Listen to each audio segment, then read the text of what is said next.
السلام علیکم ورحمۃ اللہ وبرکاتہ۔ مفتی کورس میں ہمارے آج کے سبق کا عنوان ہے قاضی کو کب پوچھ گچھ ہو سکتی ہے، اور دوسرے نمبر پہ قاضی کا حکومت کے ساتھ کن معاملات میں تعلق ہو سکتا ہے۔ تیسری بات یہ ہے کہ قاضی کو کون اور کب معزول بھی کیا جا سکتا ہے۔ تو اس کتاب میں اصل میں قاضی کا سبق اس لیے پڑھایا جا رہا ہے کہ قاضی بھی، مفتی بھی ایک قاضی ہوتا ہے، مفتی بھی ایک قاضی ہی کی جگہ پہ ہوتا ہے، تو قاضی کی وہ تمام چیزیں مفتی میں بھی موجود ہونی چاہیے۔ تو ہم نظام القضاء فی الشریعۃ اسلامیہ، اس کی ہم نے باب اول کی پہلی 5 بلکہ 6 فصلیں جو ہیں ان کا خلاصہ ہم بیان کر چکے ہیں۔ آج ہم 4 فصلوں کا، باب اول کی 4 فصلیں جو ہیں ان کا خلاصہ آپ کے سامنے بیان کریں گے۔ پہلی بات یہ ہے، 7ویں فصل میں صاحب کتاب نے 7ویں فصل میں علاقۃ القاضی بالدولہ، قاضی کا حکومت کے ساتھ ایک تعلق، اس کے اوپر انہوں نے 3 بحثیں کی ہیں۔ پہلا باب استقلال القاضی، قاضی کی خود مختاری۔ دوسرا باب الرقابۃ علی القاضی، قاضی کے اوپر غور و فکر رکھنا، اس پہ نظر رکھنا۔ تیسرے نمبر پہ الشکوہ من القاضی، قاضی سے شکوہ شکایت کے بارے میں بات ہوگی۔ تو سب سے پہلے جو ہے استقلال القاضی، کیا مطلب ہے؟ قاضی کو خود مختار ہونا چاہیے فیصلہ کرنے میں، قرآن و حدیث کے مطابق اس پہ کسی قسم کا دباؤ نہیں ہونا چاہیے۔ صرف اور صرف قاضی جو ہے فیصلہ کرتے وقت خود مختار ہو، قرآن و حدیث کے تو پابند ہوگا، لیکن اس کو کسی قسم کا حکومت کی طرف سے بالکل دباؤ نہیں ہونا چاہیے، کسی کا دباؤ نہیں ہونا چاہیے، صرف اللہ اور اس کے رسول کے فیصلے کے مطابق وہ فیصلہ کرے گا۔ تو اس میں صاحب کتاب نے جو بحث اول ہے استقلال القاضی، اس میں انہوں نے تقریباً 7 سرخیاں قائم کی ہیں۔ پہلے نمبر پہ التداخل فی شؤون القاضی لا یجوز، قاضی کے معاملات میں دخل اندازی دینا یہ بالکل جائز نہیں ہے۔ کیوں جائز نہیں ہے؟ کیونکہ قاضی بھی اللہ رب العزت کے فیصلے کے مطابق فیصلہ کرنے کا پابند ہے، جیسے کہ اس کو بھی پتہ ہے کہ اللہ کا یہ حکم ہے، تو جب اس نے اللہ کے حکم کا پابند ہے تو لہذا وہ کسی اور کا پابند نہیں ہو سکتا۔ اس پر دلیل ہے وَإِذَا حَكَمْتُمْ بَيْنَ النَّاسِ أَن تَحْكُمُوا بِالْعَدْلِ، جب تم نے لوگوں کے درمیان فیصلہ کرنا ہے یہ کہ تم فیصلہ کرو انصاف کے ساتھ، عدل و انصاف پہ۔ اب فیصلہ کرنے کا حکم عدل و انصاف کے ساتھ تو اللہ نے دیا ہے، اس کا مطلب یہ ہے قرآن بتا رہا ہے کہ کوئی نہ کوئی تو فیصلہ کرے گا نا، کوئی نہ کوئی تو قاضی ہوگا، وہ پابند ہے انصاف کے مطابق فیصلہ کرے۔ جب وہ پابند ہے تو لہٰذا اس کو خود پتہ ہے کہ میں نے اللہ اور اس کے رسول کے عین مطابق فیصلہ کرنا ہے، لہذا اس کے معاملے میں کسی کو دخل اندازی نہیں دینی چاہیے۔ دوسری بات یہ ہے قضاءٌ، دوسری بات یہ ہے کہ یہ جو قاضی ہے نا، دین، ایک قرض ہے، یحاسب علیہ القاضی، قاضی کا اس پہ محاسبہ بھی ہو سکتا ہے، قاضی کو محاسبہ ہو سکتا ہے۔ وہ کیسے؟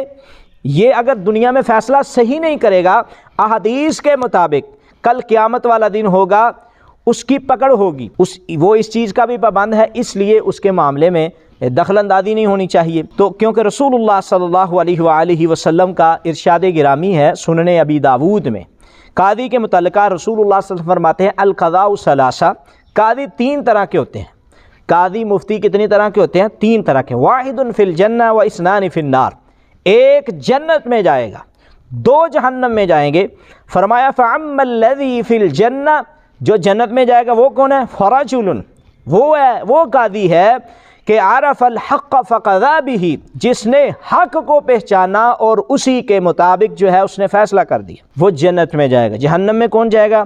ورجل عرف الحق، اور جس نے حق کو پہچانا فجار فی الحکم فهو فی النار، ورجل قضى للناس علی جہل فهو فی النار، حق کے الٹ فیصلہ کرنے والا بھی جہنم میں جائے گا، اور جہالت پر مبنی فتوے دینے والا وہ بھی جہنم میں جائے گا۔ اسی طرح تیسرے نمبر پہ صاحب کتاب نے استقلال القاضی فی قضائہ حق لہ ام واجب علیہ، قاضی کی خود مختاری، اس کے فیصلہ کرنے میں کیا اس کا حق ہے یا اس پہ لازم ہے؟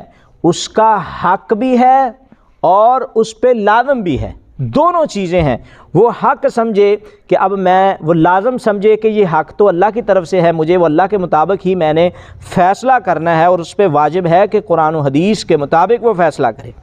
اور چوتھے نمبر پہ قاضی کے معاملات میں حکومت کا دخل بالکل درست نہیں ہے۔ ہاں، اس وقت حکومت دخل اندازی کر سکتی ہے جب وہ نافرمانی کے اوپر فیصلہ کرتا ہے، جیسے کہ صحیح البخاری میں حدیث ہے، آقا رسول اللہ صلی اللہ علیہ وسلم نے فرمایا کہ جب تک قاضی جو ہے فیصلہ صحیح کرتا ہے اس کے فیصلے کو مانا جائے گا، جب وہ فیصلہ صحیح نہیں کرتا اس کے فیصلے کو لا طاعت لمعصیت مخلوق، تو پھر اس وقت اس کی اطاعت نہیں ہوگی۔ دوسری بات یہ بھی ہے 5ویں نمبر پر، ایک قاضی جس کو مقرر کیا گیا، کتنے مسلمان حکام ہوتے ہیں وہ بھی اس کے فیصلوں میں دخل اندازی نہیں دے سکتے، اس پہ اعتراض کیا جا سکتا ہے، جب وہ اس پر اعتراض کیا جائے گا، 6 نمبر پر بیان کیا گیا، وہ اس اعتراض کو دور بھی کرے گا۔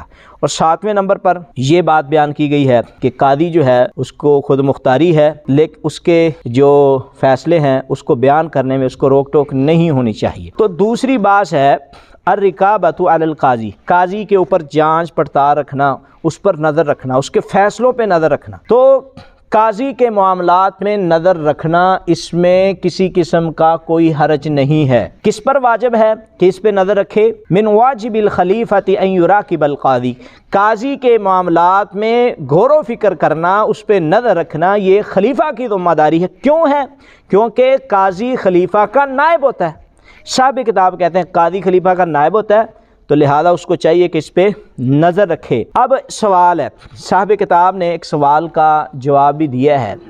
بعض لوگوں نے سوال کیا کہ قاضی کے معاملات میں دخل اندازی نہیں ہونی چاہیے، اور ایک طرف یہ کہا گیا ہے قاضی جو ہے اس کے معاملات میں غور و فکر ہونی چاہیے۔ بالکل، یہ دونوں چیزیں آپس میں متعارض نہیں ہیں۔ قاضی کو فیصلہ کرنے میں قرآن و حدیث کے مطابق تو کھلی چھٹی ہونی چاہیے، اس میں کوئی حرج نہیں ہے، اس پہ دباؤ نہیں ہونا چاہیے۔ یہ بھی ضروری ہے کہ اس کے فیصلوں کے اوپر نظر ثانی بھی ضرور ہو، اس کے فیصلوں کے اوپر حکومت وقت چاہے کسی کی ڈیوٹی لگائے یا خلیفہ خود اس کے فیصلوں کے اوپر نظر رکھے۔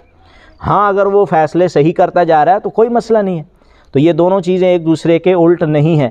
اور بحث ثالث میں صاحب کتاب نے بیان کیا ہے الشکویٰ من القاضی، قاضی سے شکوہ شکایت ہو سکتی ہے۔ پہلے نمبر پہ صاحب کتاب کہتے ہیں کہ قاضی سے ڈائریکٹ کہا جائے، کوئی بھی بات ہے قاضی سے ڈائریکٹ کہا جائے کہ قاضی تیری بات جو ہے یہ درست نہیں ہے، اس کے ساتھ ہاں اگر سمجھ نہیں آتی اس کے، تو پھر اس کے بعد خلیفہ پر اس کی شکایت کو بیان کیا جا سکتا ہے۔ قاضی کا اگر فیصلہ نہیں ہے تو وہ خلیفہ پر اس کو پیش کیا جا سکتا ہے۔ تیسرے نمبر پر قاضی کی حمایت ضرور کرنی چاہیے، جب اس کے اوپر باطل شکوے ہوں پھر قاضی کی حمایت یہ ضروری ہے۔ کیا مطلب ہے؟ ایک مفتی ہے، اس نے فیصلہ قرآن اور حدیث کے مطابق دیا ہے، حکومت وقت کی یہ ذمہ داری ہے، اور جو بڑے عہدے داران ہیں ان کی ذمہ داری ہے۔ اب اس نے حق کی بنا پہ ایک فیصلہ کیا ہے، اب اس حق کی بنا پر فیصلے کے بعد اس کو معاونت کی ضرورت ہے، لہذا اس کی معاونت ہونی چاہیے، ہر صورت میں ہونی چاہیے،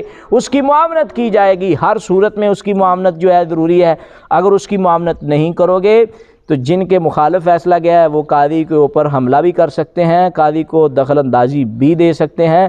جب یہ دخل اندازی دیں گے تو پھر آنے والے فیصلے قاضی کی طرف سے پھر مصلحت کی بنا پر ہوں گے، پھر اس میں نقصان بھی ہو سکتا ہے۔ تو آگے 8ویں فصل میں مسئولیت القاضی، قاضی جو ہے اس کے اوپر اس سے سوال ہو سکتے ہیں۔ کب سوال ہو سکتا ہے اور کب نہیں ہو سکتا؟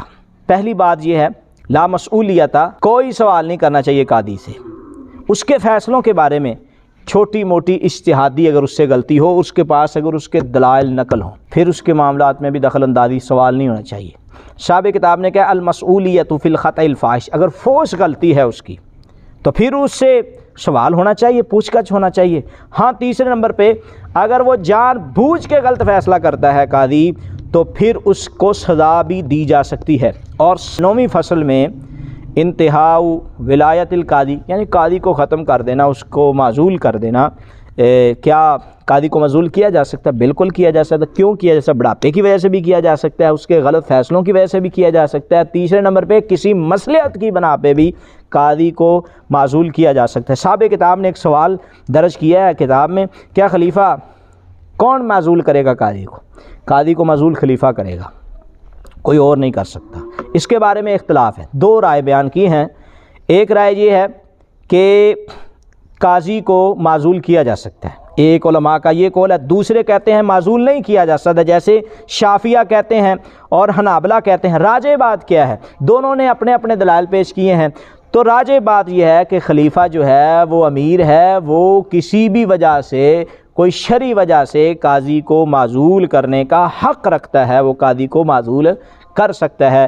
آج کے مفتی کورس میں صاحب کتاب کا جو سبق ہے 4 فصلیں، اس کا خلاصہ میں نے آپ کے سامنے بیان کر دیا ہے۔ اللہ ہمیں صحیح فیصلوں کو کرنے کی توفیق عطا فرمائے۔